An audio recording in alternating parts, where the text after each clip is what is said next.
नमस्कार विद्यार्थी मित्रांनो, आज आपण इयत्ता 4 महाराष्ट्र भूगोल बघणार आहोत। महाराष्ट्र भूगोलमध्ये जे टॉपिक आहे त्याचं नाव आहे कालगणना। दैनिक व्यवहारात आपण दिवस, महिना, वर्ष असे शब्द वापरतो। याचा उपयोग आपण कालगणना करताना करतो, बरोबर आहे। दैनिक व्यवहारात आपण दिवस, महिना, वर्ष असे शब्द वापरतो। याचा उपयोग आपण कालगणना करताना करतो, कळलं ना। पृथ्वीला स्वतःभोवती एक फेरी करण्यास जो काळ लागतो त्याला एक दिवस असे म्हणतात। पृथ्वीला सूर्याभोवती एक फेरी करण्यास किती कालावधी लागतो तर ते एका दिवसाचा असतो, म्हणजे 24 घंटे। ही पृथ्वीची दैनिक गती आहे, एक दिवस समजा। पृथ्वीला सूर्याभोवती प्रदक्षिणा करण्यास जो काळ लागतो त्याला एक वर्ष म्हणतात, कळलं का। पृथ्वीला सूर्याभोवती प्रदक्षिणा करण्यास जो काळ लागतो त्याला एक वर्ष म्हणतात। ही पृथ्वीची वार्षिक गती आहे। आणि महिना मात्र चंद्राच्या पृथ्वीभोवती फिरण्याच्या गतीशी संबंधित नसतो। काय महिना जे आहे ते चंद्राच्या पृथ्वीभोवती फिरण्याच्या गतीशी संबंधित नसतो। पृथ्वी चंद्राचा प्रकाशित भाग जेव्हा पूर्ण वर्तुळाकार दिसतो त्यास पौर्णिमेचा चंद्र म्हणतात, लक्ष ठेवा।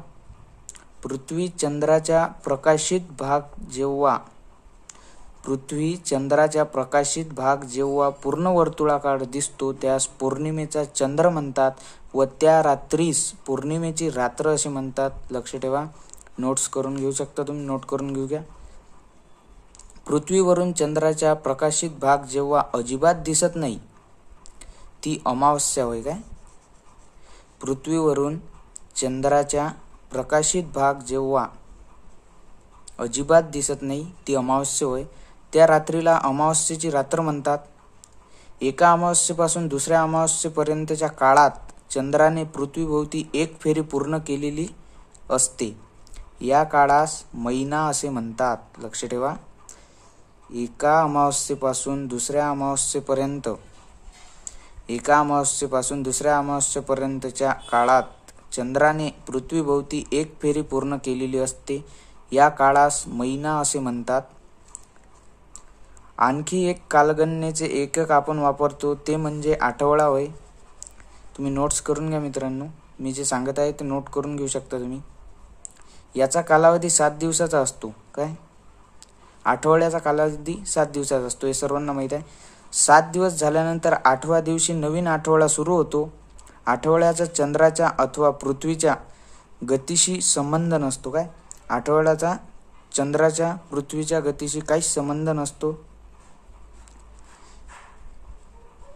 ज्या कालगणनेत फक्त चंद्राच्या गतीचा उपयोग केला जातो त्या कालगणनेस चंद्र कालगणना असे म्हणतात। ज्या कालगणनेत फक्त चंद्राच्या गतीचा उपयोग केला जातो त्या कालगणनेस चांद्र कालगणना म्हणतात। लिहून ठेवा मित्रांनो, तुम्हाला समोर परीक्षेत प्रश्न पण येऊ शकतो।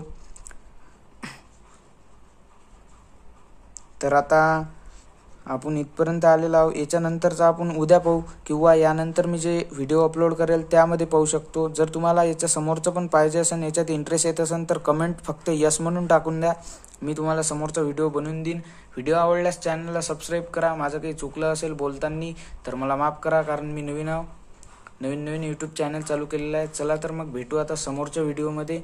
तोपर्यंत अभ्यास करत राहा, खुश राहा।